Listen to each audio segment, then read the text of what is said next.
Hello and welcome to all, hope you all are doing great. So बच्चा party, आज की class में हम करने वाले हैं चैप्टर 5 का revision. Yes, you heard it right, ये रिवीजन सेशन है जहाँ पे हम थोड़े से ही टाइम पे इस पूरे चैप्टर को कवर करने वाले हैं। So let's start without wasting any time. Chapter का नाम क्या है? Audit of items of financial statement. एक फाइनेंशियल स्टेटमेंट के आइटम क्या होते हैं? Balance sheet and P and L. मतलब हम एक एक बैलेंस शीट के आइटम, पीएनएल के एक एक आइटम की ऑडिट कैसे करनी है ये समझेंगे। अब बैलेंस शीट बोलते ही हमें दिमाग में सबसे पहली चीज़ क्या आती है? Assets and liabilities. तो वहीं इनकम स्टेटमेंट बोलते ही हमारे दिमाग में सबसे पहली चीज़ क्या आती है? Incomes and expenses. अब एसेट लाइबिलिटी क्या चीज़ है? पता है, इन दोनों में ना हम कुछ असर्शंस चेक करते हैं। डिफरेंस ये है, बैलेंस शीट में 6 असर्शन होते हैं तो वहीं इनकम स्टेटमेंट में 5। अब इसमें डिफरेंस क्या है? सिर्फ एक ही असर्शन का, राइट्स एंड ऑब्लिगेशन, जो आपको दिख रहा होगा आपके बैलेंस शीट में लेकिन वो आपको इनकम स्टेटमेंट में नहीं दिखेगा। ये सारे असर्शंस ना ऑलमोस्ट सेम होते हैं, बस बैलेंस शीट में मीनिंग डिफरेंस होता है और इनकम स्टेटमेंट में उनका मतलब डिफरेंस हो जाता है। अब मैं तुमसे कह रही हूँ कि मेरे पास ना एक बिल्डिंग है। इसका क्या मतलब हुआ? कि वो बिल्डिंग एक्चुअली में एग्जिस्ट करती है। अब मैंने अपनी बैलेंस शीट बनाई, वहाँ पे मैंने एक बिल्डिंग शो कर दी, पर वो एक्चुअली में ना हो। क्या ये पॉसिबल है? नहीं। बस अगर मैं तुमसे कह रही हूँ मेरे बैलेंस शीट में मैं दिखा रही हूँ एक बिल्डिंग है जो कि 10 लाख की है, इससे क्या समझ आएगा कि एक्चुअली में वो बिल्डिंग एग्जिस्ट करती है, वो बनी हुई है? दूसरी चीज़ क्या समझ आएगी? कंप्लीट। मैं अगर कह रही हूँ मेरे पास 10 लाख की बिल्डिंग है, तो चाहे मेरे पास 4 बिल्डिंग हो, 2 बिल्डिंग हो, एक ही हो, सबका टोटल करके कंप्लीट अमाउंट इज 10 लाख। ऐसा नहीं है कि मेरे पास 20-30 लाख की है, मैं सिर्फ 10 लाख शो कर रही हूँ। सारी चीज़ें शो करनी होती है। कट ऑफ मतलब हम बैलेंस शीट कब बनाते हैं? एज ऑन 31 मार्च, और जो भी ईयर के लिए हो। तो cut off at the year and, उस कट ऑफ डेट पे मेरे पास एग्जिस्ट करती है। ऐसा नहीं है कि आज मैंने सोचा है चलो 10 अप्रैल को ये बिल्डिंग खरीदेंगे, बट ये कल तो मैं खरीदने ही वाली हूँ ना, मेरी ही होनी है, आज अपनी बैलेंस शीट में शो कर दूँ? नहीं। जब खरीदोगे, जिस साल तुम्हारे पास वो होगी, उस कट ऑफ टाइम पे होगी, तभी तुम उस बैलेंस शीट में शो करोगे, अदरवाइज नहीं करोगे।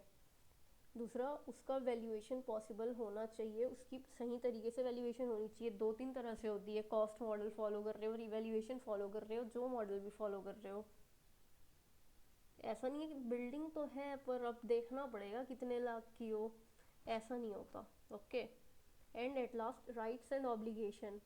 अरे मेरे पड़ोस में एक बिल्डिंग है जो कि इतने 1 करोड़ की है, मतलब वो मेरी है, ऐसे बोल सकती हूँ क्या मैं? नहीं। मेरे नाम पे होनी चाहिए, मेरे पास उसकी राइट्स होनी चाहिए। राइट्स कैसे होगी? मेरे नाम पे पेपर्स होने चाहिए, वहाँ का बिजली बिल मेरे नाम पे आ रहा हो, मुझे 100 चीज़ें चेक करनी हो सकती है जिससे मैं ये बताऊँ कि हाँ, इसके राइट्स मेरे पास हैं। एंड एट लास्ट, ये सारी चीज़ें अपने बैलेंस शीट में अच्छी तरीके से बताना इस प्रेजेंटेशन एंड डिस्क्लोजर। अब इसी को अगर तुम पीएनएल के बेसिस पे देखो, तो ऑब्वियस सी बात है, खर्चे एग्जिस्ट थोड़ी करते हैं, खर्चे तो अकर होते हैं ना, इनकम तो अकर होती है ना। इससे यहाँ पे जो एग्जिस्टेंस असर्शन है वो यहाँ आगे तुम्हारे लिए अकरेंस बन जाएगा। वहीं कंप्लीटनेस मतलब बिल्डिंग में अगर 10 लाख शो कर रहे हो तो 10 लाख की ही बिल्डिंग है। खर्चे में अगर तुम 1 लाख के खर्चे शो कर रहे हो तो 1 ही लाख के खर्चे हैं। ऐसा नहीं है कि खर्चे 70,000 के मैं ज़बरदस्ती 1 लाख दिखा दूँ, नहीं, ऐसे नहीं हो सकता। कट ऑफ, अगर मैं 22-23 की बैलेंस शीट में खर्चे दिखा रही हूँ ना, तो वो उसी साल में इंकर किए गए हो। ऐसा नहीं है कि मैं अभी आज की डेट पे जो इंकर कर रही हूँ उसको मैं अपने पिछले साल के पीएनएल में दिखाने जाऊँ। सेम जैसे यहाँ पे वैल्यूएशन था, यहाँ पे मेजरमेंट है। खर्चे तुम्हारे मेजरेबल होने चाहिए। अगर मैं बोल रही हूँ कि मैंने पेट्रोल एंड फ्यूल्स में 50,000 खर्चे हैं, तो मेरे पास बिल्स होने चाहिए, मैं बता तो पाऊँ अरे सच में 50,000 खर्चे हैं। बस मेरा मन हुआ, मैं यहाँ एक पर्टिकुलर एरिया से दूसरे एरिया 50 बार गई और मुझे हर बार लगा इतने इतने का पेट्रोल, तो मैं कह रही हूँ 50,000। ऐसे नहीं होता। एक्चुअली में वो खर्चे मेजरेबल होने चाहिए। एंड एट लास्ट अगेन, इन सारी चीज़ों को पीएनएल में शो करना, उसके रिगार्डिंग नोट्स टू अकाउंट्स में बताना, सब चीज़ का डिस्क्लोजर देना is our presentation and disclosure. तो इन दोनों ही चीज़ों में यही फ़र्क है। अब तुम्हें लग रहा होगा मतलब ये असर्शन हम दिखाते कैसे हैं, तो इसके लिए अभी चलो हम एक एग्जांपल है वो देख लेते हैं, फिर हम क्वेश्चन सॉल्व करने की तरफ जाएंगे। Read this example. एक कंपनी एक्स है जिसने अपनी बैलेंस शीट में एक बिल्डिंग दिखाई है जिसका कैरिंग अमाउंट है 50 लाख। सिर्फ इतना सा पढ़ के तुम्हारे दिमाग में क्या क्या आ रहा है? सबसे पहला, एग्जिस्टेंस, बिल्डिंग एक्चुअली में एग्जिस्ट करती है। राइट्स एंड ऑब्लिगेशन, एक्स ने अपनी बैलेंस शीट में दिखाया है मतलब एक्स के नाम पे बिल्डिंग है। 50 लाख का अमाउंट मतलब वैल्यूएशन, और एग्जैक्टली 50 लाख ही लिखा है मतलब पूरे कंपनी एक्स के पास सिर्फ एक ही बिल्डिंग है जो 50 लाख की है। ऐसा नहीं है उसके पास 60-70 लाख की हो, उसने सिर्फ दिखाई 50 की है, नहीं, उसने 50 दिखाया तो सिर्फ 50 की ही बिल्डिंग होगी। पढ़ो इसे। जो बिल्डिंग रिकॉग्नाइज की गई है वो एक्चुअली में एग्जिस्ट करती है, वो उसका कंट्रोल्स पूरा कंपनी एक्स के हाथ में, that is rights and obligation. उसकी वैल्यूएशन एक्यूरेटली की गई है, वैल्यूएशन असर्शन, और 50 लाख दिखाया गया है तो उतने की ही बिल्डिंग है, कंप्लीटनेस असर्शन। आई होप आपको ये कॉन्सेप्ट अच्छी तरह से समझ आ गया है। अब हमें ना एग्ज़ाम में बस बैलेंस शीट आइटम दे दिया होगा कि ये ट्रेड पेएबल है, चलो बताओ इसके बारे में, मुझे किसी कंपनी की ट्रेड पेएबल चेक करनी है तो मैं क्या करूँगी, अरे ये 4-5 चीज़ें चेक करनी है ना, इसी को अलग अलग तरीके से लिखना है बस। तो इसके लिए एज एग्जाम्पल हम कुछ करेक्ट इनकरेक्ट के क्वेश्चन, एमसीक्यूज, ये सब देख लेते हैं। और वो देखने से पहले अगर आप एक बार एक एग्जांपल चाहोगे कि आंसर किस तरह से फ्रेम करने हैं तो मैं एक ये शेयर कैपिटल को लेके बताती हूँ आपको। एक कंपनी है, वो कह रही है मैंने इतने शेयर कैपिटल इशू कर रखे हैं, लेट से 10 करोड़, तुम कैसे चेक करोगे? अब वो शो कर रही है तो एग्जिस्ट करना चाहिए, कंप्लीटनेस होनी चाहिए, सही तरीके से वैल्यूड होना चाहिए। सबसे पहले हम क्या करेंगे, पीरियड एंड पे कितने ऑथराइज बैलेंस है शेयर कैपिटल के, हम वो चेक करेंगे। फिर ये देखेंगे कि क्या किसी भी तरह के चेंजेस हुए हैं, और नहीं हुए हैं तो हम रिटर्न कंफर्मेशन लेंगे कि हमें लिखित में दो कि नहीं हमने कोई चेंजेस नहीं किए हैं। और अगर किसी भी तरह का चेंज है तो देखो कि अब जो हमारा पेड अप कैपिटल है वो हमारी ऑथराइज्ड कैपिटल की लिमिट को क्रॉस कर रहा है। याद होगा आपको, आपने पढ़ा है कि हमारी ऑथराइज्ड कैपिटल से कभी भी इशूड कैपिटल ज़्यादा नहीं हो सकती, और अगर ये सिचुएशन आई है तो फिर हम कोई ना कोई रेजोल्यूशन पास करेंगे मीटिंग में जिसके बाद ऑथराइज्ड कैपिटल बढ़ाई जाएगी, तो वो चेक करो। अगर किसी भी तरह का फ्रेश इशू किया गया है तो कंपनीज एक्ट 2013 में जो भी तुमने पढ़ा है, दैट इज़ लॉ में तुमने जितने भी सेक्शंस पढ़े हैं, हर सेक्शन का अच्छी तरह से कंप्लाई किया गया है। अगर सेक्शन 53 में शेयर्स इशू किए गए हैं दैट इज़ एट डिस्काउंट, तो इसका कंप्लायंस चेक करो। ये सेक्शन क्या कहता है, तुम सिर्फ स्वेट इक्विटी शेयर को ही डिस्काउंट में इशू कर सकते हो, अदरवाइज कंपनीज को अलाउड नहीं होता कि वो डिस्काउंट में शेयर इशू करें। उसके अलावा जो भी चीज़ें तुमने लॉ में पढ़ी है, क्या पढ़ा है, हम ये फॉर्म SF7 देते हैं, हम कैसे इशू करते हैं, रेड हेरिंग प्रोस्पेक्टस होता है, फिर हम जाते हैं रजिस्ट्रार को, हम कुछ फ़ीस पे करते हैं, हम रजिस्ट्री करते हैं, फिर हम जाते हैं इशू करने, उसके बाद एक पर्टिकुलर अमाउंट ऑफ अलॉटमेंट होती है, सब्सक्रिप्शन होती है, अगर एक पॉइंट तक सब्सक्राइब हुआ है तभी हम अलॉट करेंगे वरना हम पैसे वापस दे देंगे। तो ये सारी चीज़ें हो रही है कि नहीं ना, बस हम यही लिख के आएंगे, यही चीज़ को तुम्हें बस वर्ड्स में लिख देना है।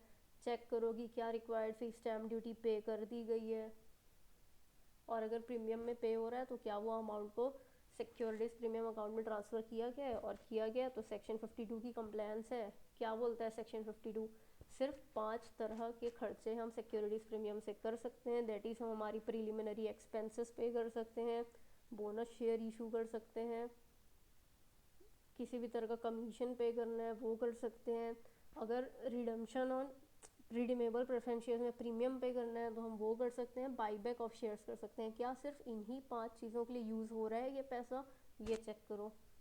तो बेसिकली एक छोटा सा शेयर कैपिटल वर्ड आपको दे दिया, बोल दिया चेक करो बैठ के, तो इनमें से कोई भी पॉइंट उठा के तुमको लिख के आना है, इस तरीके से आंसर राइटिंग करनी है। अब चलते हैं हम MCQ देखते हैं। आई होप इसके बाद आपको कोई डाउट नहीं होगा, एंड एज ये रिवीजन सेशन था इसलिए मैंने आपको इस तरह से रिवाइज कराया है कि एटलीस्ट कुछ तो एग्ज़ाम पे लिख सको। बाकी अगर इसमें भी कोई डाउट हो तो आपको मैं वीडियो की लिंक में, दैट इज़ डिस्क्रिप्शन में, अपनी क्लास की अपने टेलीग्राम ग्रुप की लिंक प्रोवाइड कर दूंगी, आप वहाँ पे डाउट पूछ सकते हो, और साथ में मैं अपने भी टेलीग्राम हैंडल की आपको लिंक दे दूंगी।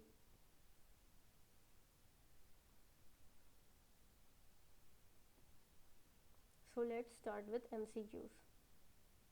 कह रहा है कि एक ऑडिटर को वेरीफाई करने हैं परचेजेस, और ट्रेड पेबल्स, तो वो क्या देखेगा? चलो यहाँ तो राइट आंसर मार्क्ड है। पहले देखो ये सब क्यों नहीं होगा।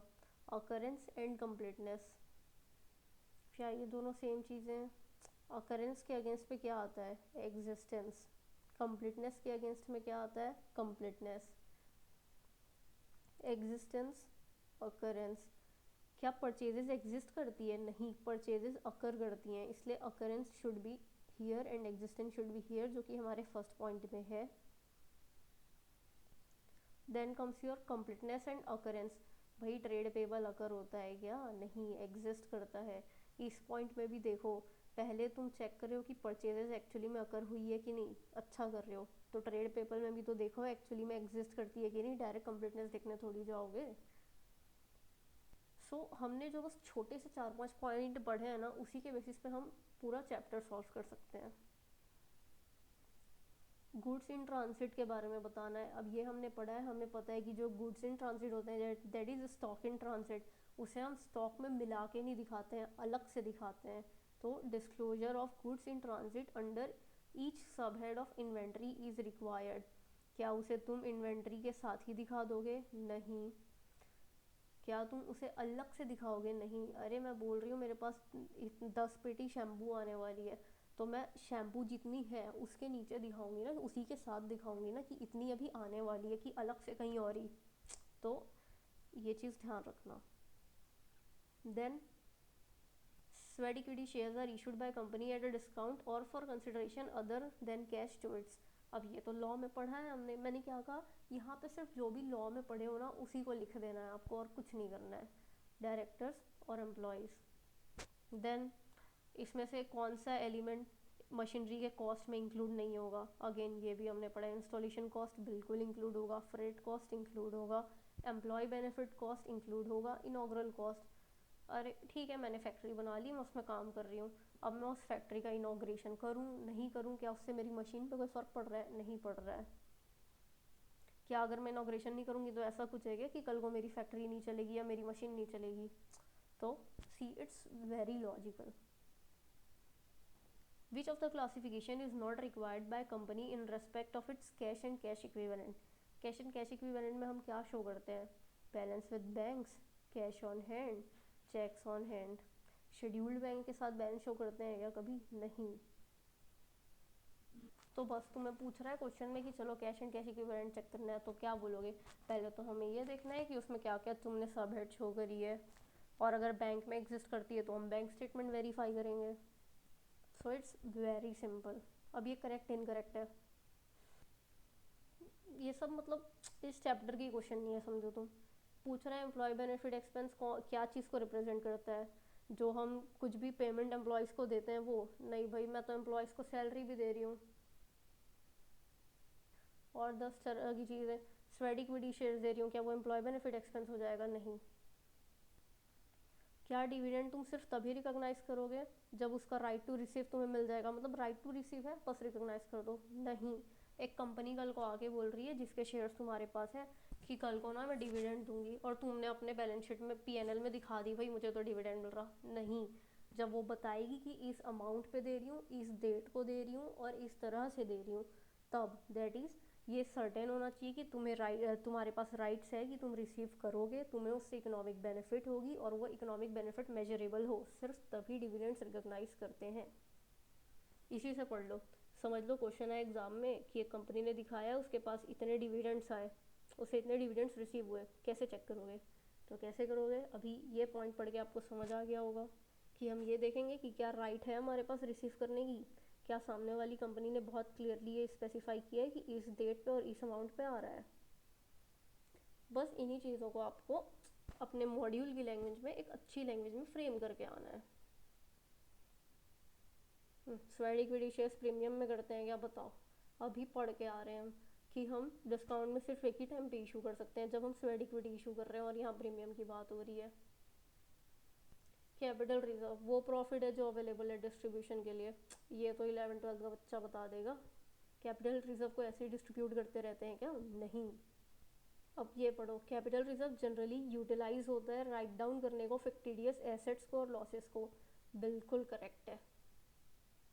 अगर कंपनी एक्स की बैलेंस शीट में दिखाया जा रहा है कि बिल्डिंग 100 लाख की है, तो ऑडिटर क्या अज्यूम करेगा? ऑडिटर क्या सिर्फ एक ही चीज़ अज्यूम करेगा? कह रहा है यहाँ पे सिर्फ एक चीज़ अज्यूम करेगा कि अगर ये बिल्डिंग दिखाई जा रही है तो ये एग्जिस्ट करती है? नहीं, अभी एग्जाम्पल में हमने डिस्कस किया है, एग्जिस्ट कर रही है, सही वैल्यू पे कर रही है, कंप्लीट है, हमारे पास उसकी राइट्स एंड ऑब्लिगेशंस है। तो ये सारी पॉइंट्स लिखनी है आपको। सिक्योरिटी प्रीमियम अकाउंट को कह रहा है कि तुम सिर्फ तब यूज़ करोगे जब तुम इशू कर रहे हो अनइश्यूड शेयर्स को, बिल्कुल भी नहीं। क्या पढ़ा अभी हमने? ये देखो, fully paid up bonus shares. हम पूरे 5 चीज़ों के लिए यूज़ कर सकते हैं। फुल्ली पेड अप शेयर्स हो, बाईबैक हो, प्रिलिमिनरी एक्सपेंसेस पे करने हो, प्रीमियम ऑन रिडम्पशन देना हो, कमीशन पे करना हो, 5 चीज़ों के लिए यूज़ कर सकते हैं। ऐसा नहीं है कि सिर्फ और सिर्फ फुल्ली पेड अप शेयर के लिए यूज़ करेंगे। मटेरियल वेजेस रेवेन्यू एक्सपेंडिचर होती है क्या? नहीं। कंस्ट्रक्शन ऑफ बिल्डिंग में अभी हमने पढ़ा ना, जब तक रेडी टू यूज़ होती है बिल्डिंग तब तक के हर खर्चे कैपिटल में जाते हैं। पीपी को तुम सिर्फ तभी डेप्रिसिएट करोगे जब यूज़ कर रहे हो। नहीं, एक बार पीपी आके तुम्हारे फैक्ट्री में रखा गई एक मशीनरी, मतलब अब वो डेप्रिसिएट होना चालू हो चुकी है, चाहे तुम यूज़ ना करो। आज मशीन खरीद के लाओ, 10 साल बाद चलाने जाना, क्या चलेगी? जंक खा जाएगा, पूरी ख़राब हो जाएगी। इसलिए चाहे तुम यूज़ करो या ना करो, डेप्रिसिएशन तो लगेगा। कि ऑथराइज शेयर कैप को इशू करने के लिए, इंक्रीज करने के लिए हमें एसआर पास करना है? नहीं, ऑर्डिनरी रिजोल्यूशन पास होता है।